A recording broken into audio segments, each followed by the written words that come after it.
Asia cup ఫైనల్లో పాకిస్తాన్పై team India ఘన విజయం సాధించింది. ఈ మ్యాచ్లో తెలుగు కుర్రాడు తిలక్ వర్మ అదరగొట్టాడు. అత్యంత కీలకమైన ఫైనల్ మ్యాచ్లో రాణించి జట్టుకు విజయాన్ని అందించారు. అయితే ఈ నేపథ్యంలోనే తిలక్ వర్మ శంషాబాద్ ఎయిర్పోర్టుకు చేరుకున్నాడు. తిలక్ వస్తాడన్న సమాచారంతో అభిమానులు చూసేందుకు భారీగా తరలివచ్చారు. కాగా రేపు సీఎం రేవంత్ రెడ్డిని కలిసే అవకాశం ఉంది.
అమాయక ప్రజలపై అధిక వడ్డీ భారం వేసి మోసం చేసిన ఘటన నెల్లూరు జిల్లాలో వెలుగుచూసింది.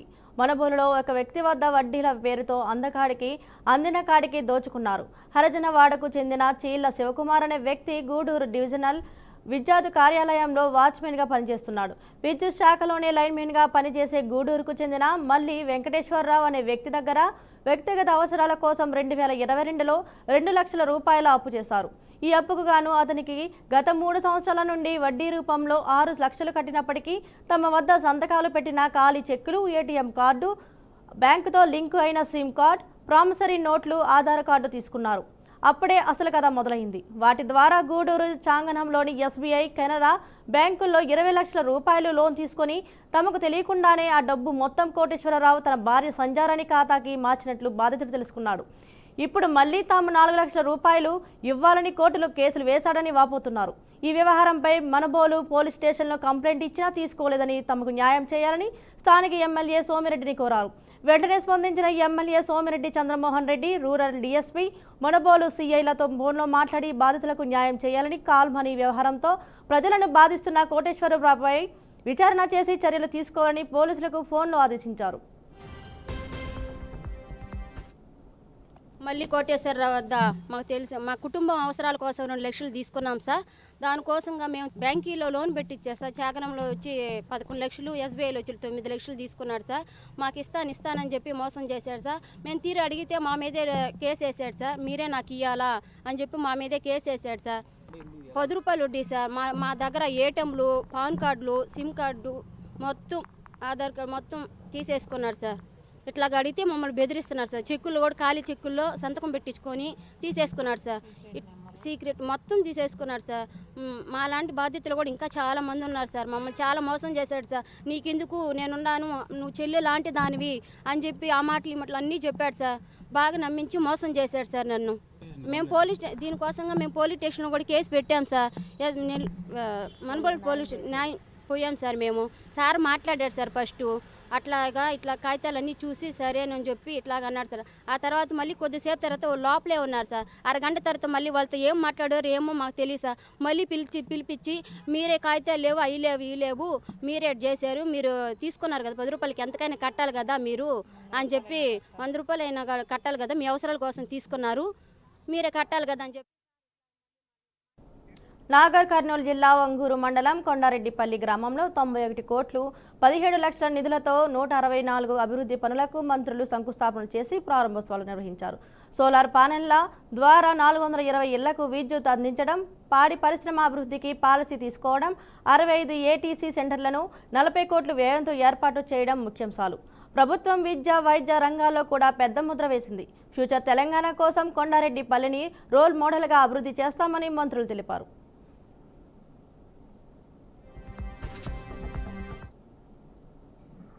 పవర్ మార్కెట్లో ఉన్న ప్రీమియర్ ఏజెన్సీ వాళ్ళు ముందుకొచ్చి వారి సౌజన్యంతో సుమారుగా వాళ్ళు 5 కోట్ల రూపాయల దగ్గర రోటరీ క్లబ్ సహకారంతో, అదే రకంగా ప్రభుత్వం దగ్గర 3 కోట్ల రూపాయలు, గ్రామంలో 514 నివాసాలు ఉంటే ఈరోజు 480 ఇళ్లకు సోలార్ ప్యానెల్, 6 ప్యానెల్తో కూడిన ఓ సిస్టమ్, ఇంటికి ఓ ప్రాజెక్ట్ కాస్టు 1,72,000, 1,72,000 కేంద్ర సబ్సిడీ, నెలకు 360 యూనిట్స్ల సోలార్ ఎనర్జీ ఉత్పత్తి, పవర్ ఉత్పత్తి.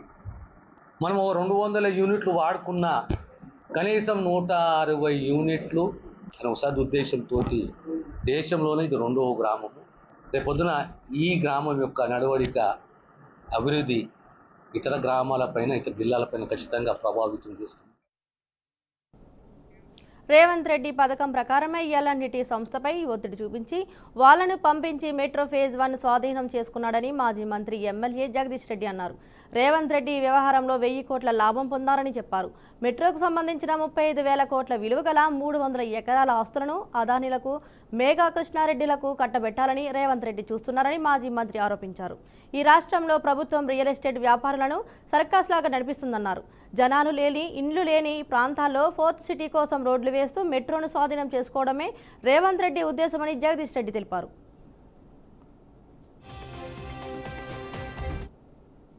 మామూలుగా జేబు దొంగను చూసినా బాగుండు, బంగారం దొంగను చూసినట్టు బాగుండు, కానీ పుస్తకం దుబ్బుకోవడం చూసినట్టు బాగుండు, కానీ మరి చెప్పులు వేసుకుపోయే దొంగలాగా చూస్తున్నారు అని చెప్పి ఆయనే సర్టిఫికేట్ కూడా ఇచ్చుకున్నాడు. గంత చీప్గా చెప్పులు ఎత్తుకపోయే దొంగ లెక్క చూస్తున్నారు, ఇతరులు దొరుకుని చెప్పులు ఎత్తుకపోయే దొంగలు చూసినట్టుగా అని చెప్పి. దొంగలలో కూడా తేడాలు ఉంటాయని, అందులో పుస్తకాలు దొబ్బెట్టోని, బంగారం దొబ్బెట్టోని ఒక లెవెల్లో, జేబులు కొట్టిన ఒక లెవెల్లో, చెప్పులు దొబ్బిపోయేటోని ఒక లెవెల్లో చూస్తారని, అంత హీనంగా నన్ను చూస్తున్నారని చెప్పి మాట్లాడాడు.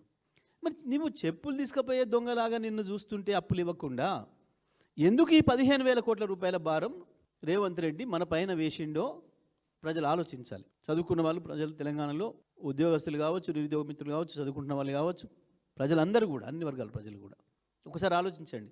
ఉన్న భారం ఉండంగా అదనంగా మనకు సంబంధం లేనిది అగ్రిమెంట్ ఉంది, వాళ్ళే నడుపుతారు. కానీ ప్రజలకు సౌకర్యం కావాలి హైదరాబాద్ ప్రజలకు అని చెప్పి ఆనాడు కాంగ్రెస్ ప్రభుత్వమే ప్రారంభించిన కేవలం 30% పనులు పూర్తి చేస్తే కేసీఆర్ రాగానే దాన్ని వెంటబడి వారానికో రివ్యూ చేసి 2 ఏళ్లలోనే పూర్తి చేయించి హైదరాబాద్ ప్రజలకు ట్రాఫిక్ ఇబ్బంది జరుగుతుంది బాగా అని చెప్పి దాని సౌకర్యంలోకి తీసుకొచ్చిండు. రోజుకి 5 లక్షల మంది ప్రయాణం చేయగలుగుతున్నారు తక్కువ ఖర్చుతో. అటువంటి దాన్ని ఇవాళ తన చేతిలోకి తీసుకొని కేవలం ఎల్ఎన్టీని కాపాడడం కొరకు, వాళ్ళకి లాభం జరగడం కొరకు చేసిండు. వాళ్ళ లాభం కూడా జరిగింది. వెంటనే ఒకటే రోజులో 12,000 కోట్ల రూపాయలు వాళ్ళ ధర పెరిగింది, వాళ్ళ ఆస్తి విలువ. దీని వెనకాల తప్పకుండా పెద్ద కుట్ర ఉంది. తొందరలోనే మళ్ళీ ఇంకొకటి కూడా చూడబోతారు ప్రజలు. తనకిష్టమైన 2-3 సంస్థలకి మళ్ళీ ఈ మెట్రోకి సంబంధించిన ఆస్తులన్నిటి కూడా కట్టబెడతాడు. నష్టం వచ్చే లైన్ ఏమో మన ప్రభుత్వం చేతిలో ఉంచుతాడు, ప్రజల మీద భారం వేస్తాడు. షాపింగ్ కాంప్లెక్స్లు దాదాపు 35,000 కోట్ల రూపాయల విలువ కలిగిన భూములకు సంబంధించి కాంప్లెక్స్లు ఎక్కడ కట్టారు అవి మాత్రం తన దోస్తులకు అప్పచెప్తాడు. మళ్ళీ అక్కడ కూడా ఇదే దందా. ఒక్క మాటలో చెప్పాలంటే ఇవాళ ఈ రాష్ట్రంలో కేవలం రియల్ ఎస్టేట్ దందా నడుస్తుంది. ఇంకొక వైపు ఈ ప్రభుత్వం ఒక సర్కస్ లాగా నడుస్తుంది. కేవలం ఒక కుటుంబ రియల్ ఎస్టేట్ దందా కొరకు ఎవడైనా రోడ్లు వేస్తే, రైలు మార్గాలు వేస్తే దేని కొరకు వేస్తారు, ఎక్కడ వేస్తారు, ఎట్లా వేస్తారు? ఇండ్లు లేని కాడ రోడ్లు వేయడం ఈ ప్రపంచంలో మనం చూసినామా? మనం జనవాసాలు లేని కాడ రోడ్లు వేయడం అనేది ఎవడన్నా బుర్రవనోడు చేసే పనేనా? ఇప్పటివరకు మనందరికి జ్ఞాపకం వచ్చిన కానించి, జ్ఞాపకాలు ప్రారంభమైన కానించి ఏ రోడ్లు ఉండే, ఎట్లయినా ఇవాళ మొదలు ఒక పంచాయతీరాజ్ రోడ్డు ఉండే, కొద్దిమంది బండ్లు, ఎడ్లు చిన్న నడిచినాడు. ఆ తర్వాత అవసరాలను బట్టి, అవసరాలు పెరుగుతున్న కొద్దీ బీటీ రోడ్ చేసుకున్నాం దాన్ని.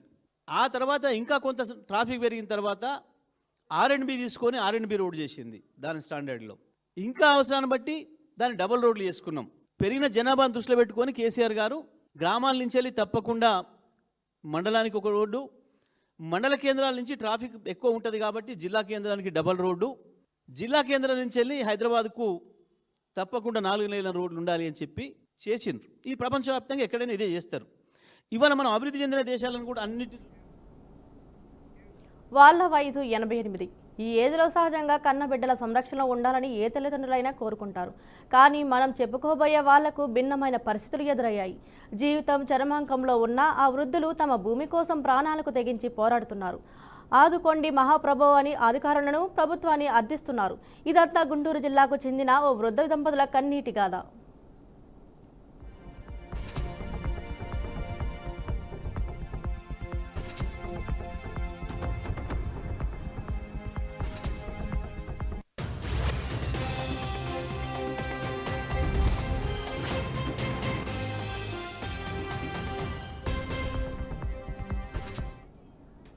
గుంటూరుకు చెందిన 89 ఏళ్ల అమ్మిరెడ్డి దంపతులు తమ సొంత భూమి కోసం అలుపెరిగని పోరాటం చేస్తున్నారు. అమ్మిరెడ్డికి మిర్చి యార్డు దగ్గరలో రోడ్డు సైడ్ 1.5 ఎకరం పొలం ఉంది. కింగ్ మహేశ్వర స్వామి ఉమా మహేశ్వరి అనే మహిళ తన పొలాన్ని సీజుకు తీసుకుంది. ఏడాదికొకసారి లీజు రూపంలో డబ్బులు వస్తాయిలే అనుకున్న అమ్మిరెడ్డి దంపతులకు సదరు మహిళ ఊహించని షాక్ ఇచ్చింది. ఏకంగా ఫేక్ పత్రాలు సృష్టించి భూమిని కాజేసిందని బాధితులు వాపోతున్నారు. గత పాలకులు అండదండలతోనే ఉమామహేశ్వరి తమ భూమిని లాక్కుందని అమ్మిరెడ్డి ఆరోపిస్తున్నాడు. ఆ సమయంలో దాదాపు 3 నెలల పాటు స్థలం వద్దే నిరసన వ్యక్తం చేశానని గుర్తు చేస్తున్నాడు.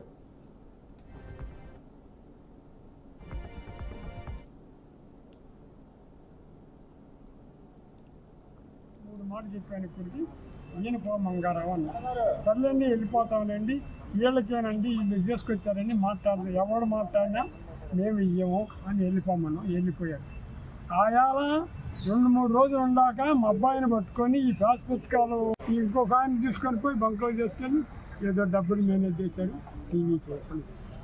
అయితే అప్పుడు ఏం చెప్పిందంటే అలా మాకు లేళ్ళ అప్పిరెడ్డి సుచరిత హోంమంత్రి సుచరిత మరి యార్డ్లో శ్రీనివాస్ యార్డు చైర్మన్ ఆయన పేరేదో ఉంది, మరి కృష్ణమూర్తి కృష్ణమూర్తి మనోహర్ నాయుడు వీళ్ళందరూ కలిసి మాకు కలెక్టర్ రాజకుమార్ చేత ఇవన్నీ కాగితాలు కరెక్ట్గా ఉన్నాయని మాకు పర్మిషన్ ఇప్పించారు. బంకుకి ఇంతమంది ఉండగా మేము పర్మిషన్ తెచ్చుకొని మాకు న్యాయం మీరే కూడా రేటు చెప్పడానికి వాళ్ళని పంపిస్తారు. అయిపోయింది. తర్వాత మేము అప్పిరెడ్డి దగ్గరికి పోయామండి. అప్పిరెడ్డి ఉన్నారని చెప్పారు కదా, వీళ్ళందరూ ఉన్నారని. బాగా ఏందిరా వీళ్ళు అప్పు కూడా పోతే ఏందా బాగా చేశారా నన్ను ఏంది అంటే ఇవాళ రేపు చట్టాలు ఎక్కువ నీకు ఎందుకు వదిలిపెట్టాను, అదే ధర్మేనా తప్ప ఇదేం మాట్లాడు. మంగళం నీకు ఆయాలనే చెప్తాను. మా అబ్బాయికి హక్కు లేదు, నేను సంతకం ఎందుకు పెడతాను, మా అబ్బాయి ఎవడు పెట్టమంటే నేను హక్కు పెడతాను అని నేను పెట్టను. ఫోన్ మంగారం ఎందుకు మమ్మల్ని పెద్దాకే ఇంటి చుట్టూ దిగుతావు ఎందుకు, ఈయనన్నాక 1 మాట 3 మాట చెప్పాను. ఇప్పటికి ఈయన మంగారావు అన్న సర్లేండి వెళ్ళిపోతామనండి, వీళ్ళకేనండి వీళ్ళు చేసుకొచ్చారని మాట్లాడదు. ఎవడు మాట్లాడినా మేము ఇయ్యము అని వెళ్ళిపోయారు. ఆయాల 2-3 రోజులు ఉండాక మా అబ్బాయిని పట్టుకొని ఈ పాస్ పుస్తకాలు ఇంకొక ఆయన తీసుకొని పోయి బంక్లో చేసుకొని ఏదో డబ్బులు మేనేజ్ చేశాడు టీవీ చెప్పండి. అయితే అప్పుడు ఏం చెప్పిందంటే అలా మాకు లేళ్ళ అప్పిరెడ్డి దసరా శరన్నవరాత్రి మహోత్సవాలతో అనంతపురం నగరంలోని అమ్మవారి ఆలయాలు కిటకిటలాడుతున్నాయి. కమలానగర్లో అన్నదాన కార్యక్రమం ప్రత్యేక ఆకర్షణగా నిలిచింది. దుర్గమ్మ చౌక్ కమలానగర్ ప్రాంతంలో మిత్ర బృందం ఆధ్వర్యంలో 4వ వార్షికోత్సవం సందర్భంగా అన్నదాన కార్యక్రమం ఏర్పాటు చేశారు. సరస్వతీదేవి అలంకరణలో అమ్మవారు విశేషంగా అలరించారు. భక్తులందరినీ అన్నదాత కార్యక్రమం నిర్వహించగా మహిళలు పెద్ద ఎత్తున పాల్గొని తీర్థ ప్రసాదాలు అందుకున్నారు. అమ్మవారు విభిన్న రూపాల్లో అలంకరించబడి ప్రత్యేక పూజలతో భక్తులు అమ్మవారిని దర్శించుకున్నారు. ఈ దసరా ఉత్సవాల్లో కమలానగర్ ఆలయాలు ఆధ్యాత్మిక క్షేత్రాలుగా మారాయి.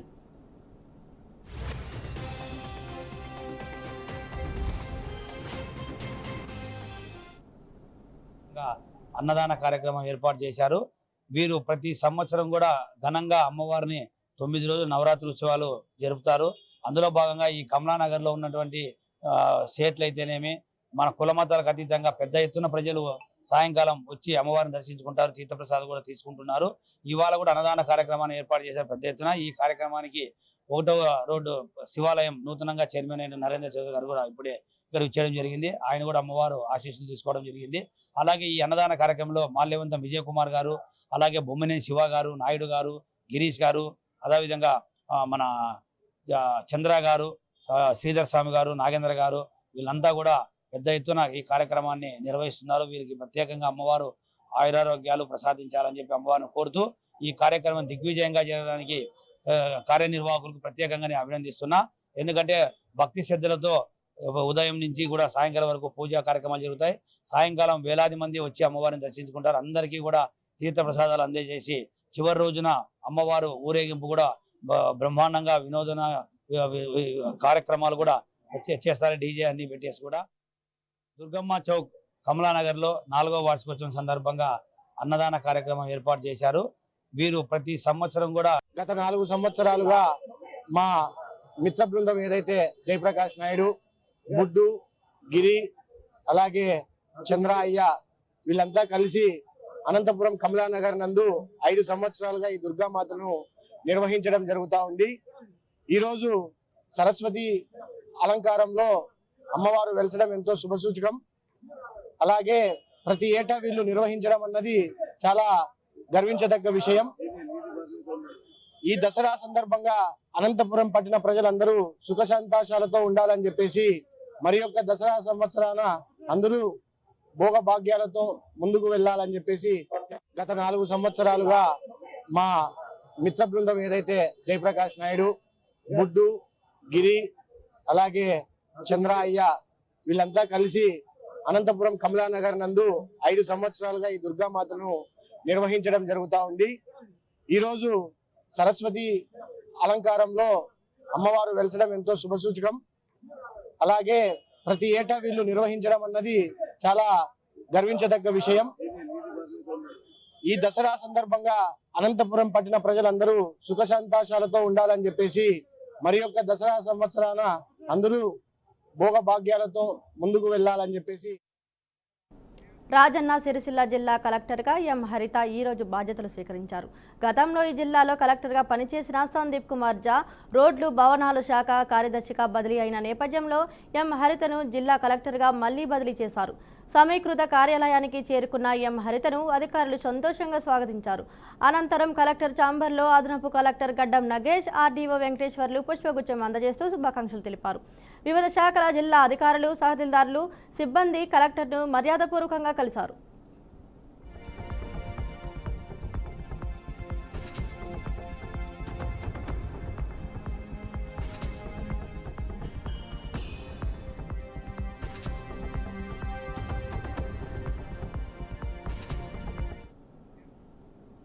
రంగారెడ్డి జిల్లా నుంచి ఎమ్మెల్యే ప్రకాష్ గౌడ్ పార్టీ మార్పులపై స్పీకర్ విచారణ కోసం అసెంబ్లీకి బయలుదేరారు. టీఆర్ఎస్ నుంచి కాంగ్రెస్ పార్టీలో చేరిన ఎమ్మెల్యేలపై స్పీకర్ గడ్డం ప్రసాద్ ఈరోజు విచారణకు సమయం కేటాయించారు. ఈ నేపథ్యంలో ఎమ్మెల్యే ప్రకాష్ గౌడ్ తన నివాసం నుంచి అసెంబ్లీ చేరడానికి బయలుదేరారు.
ఆసియా కప్ ఫైనల్లో భారత్ చేతిలో పాక్ ఓడిపోయింది. పాకిస్తాన్ ఉగ్రదాడులకు సహకారం అందిస్తుందని భారత్ ఏకంగా ఏసీసీ చైర్మన్గా ఉన్న మోహిన్ నఖ్వీ చేతుల మీదుగా ట్రోఫీని తీసుకోలేదు. దీంతో భారత జట్టుపై పాక్ కెప్టెన్ సల్మాన్ అగా నోరు పారేసుకున్నాడు. క్రికెట్ను టీమిండియా అగౌరవపరిచిందని వ్యాఖ్యానించారు. సరే, ఓటమి ఆక్రోశంలో అలా చెప్పాడని సర్దుకుపోదామని భావిస్తే తీరా అతడు చేసిన ఘనకార్యం ఇప్పుడు రెట్టిట తీవ్ర విమర్శలకు దారితీసింది. అలాగే మ్యాచ్ అనంతరం ప్రజెంటేషన్ కార్యక్రమంలో వ్యవహరించిన తీరు ట్రోలింగ్కు గురైంది.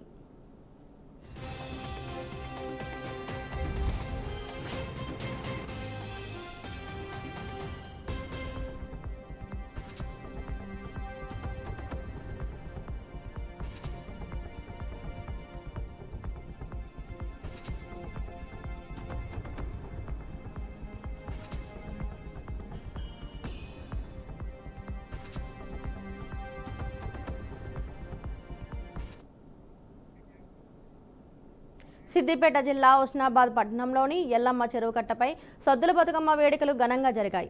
వేడుకల్లో మంత్రి పొన్నం ప్రభాకర్ పాల్గొని మహిళలకు సద్దుల బతుకమ్మ పండుగ శుభాకాంక్షలు తెలిపారు. కాసేపు మహిళలతో ముచ్చటిస్తూ సందడి చేశారు. ఈ సందర్భంగా పలువురు మంత్రితో సెల్ఫీలు దిగుతూ పండుగ శుభాకాంక్షలు తెలియజేశారు. అనంతరం ప్రత్యేకంగా ఏర్పాటు చేసిన బోటు ఎక్కి ఎల్లమ్మ చెరువు సందర్శించారు.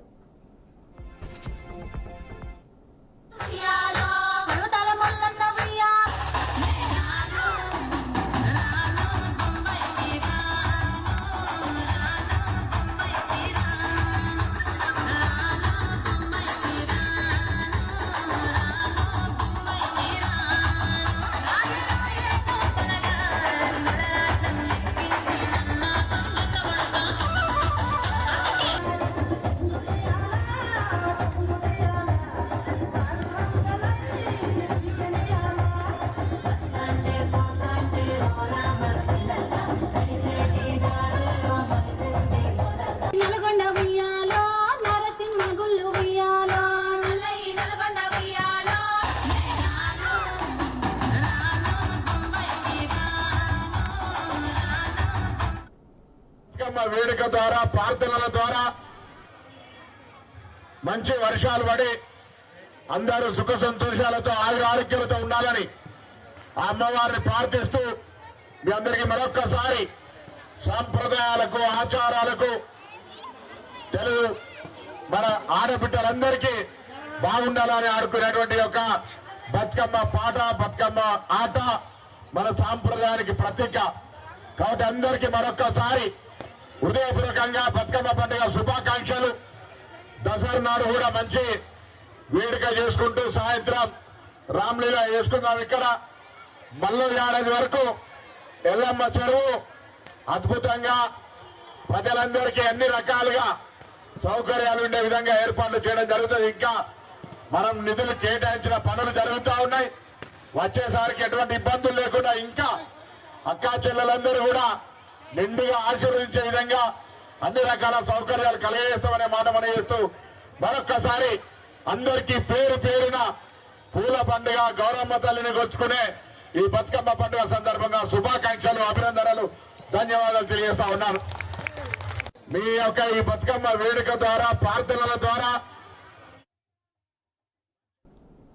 పశ్చిమ గోదావరి జిల్లా భీమవరం ప్రభుత్వ హాస్పిటల్ వద్ద ఉన్న కారులో మంటలు చెలరేగాయి.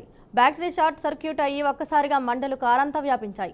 ప్రమాదాన్ని గమనించిన వాహన ఓనర్ కారు నుంచి బయటికి దూకడంతో ప్రాణాలతో బయటపడ్డాడు. సమాచారం అందుకున్న ఫైర్ స్టేషన్ సిబ్బంది ఘటనా స్థలానికి చేరుకుని మంటలను ఆర్పివేశారు.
నంద్యాల జిల్లా ఆలగడ్డలో అవినీతి తిమింగలం చిక్కింది. 15,000 లంచం తీసుకుంటున్న భవనాల శాఖ ఏఈ దస్తగిరిని ఏసీబీ అధికారులు రెడ్ హ్యాండెడ్గా పట్టుకున్నారు. ఆప్టిక్ ఫైబర్ కేబుల్ పనుల కోసం కాంట్రాక్టర్ వద్ద ఏఈ దస్తగిరి లంచం డిమాండ్ చేశాడు. మొదట 40,000 స్వీకరించిన ఏఈ మరో 15,000 రూపాయలు ఇవ్వాలని పట్టుబడడంతో బాధితుడు ఏసీబీని ఆశ్రయించారు. దీంతో అసలు బండారం బయటపడింది. దీంతో భవనాల శాఖ ఏఈ దస్తగిరి అరెస్టు చేశారు. త్వరలో నిందితుడిపై చట్టపరమైన చర్యలు తీసుకుంటామని డీఎస్పీ సోమన్న తెలియజేశారు.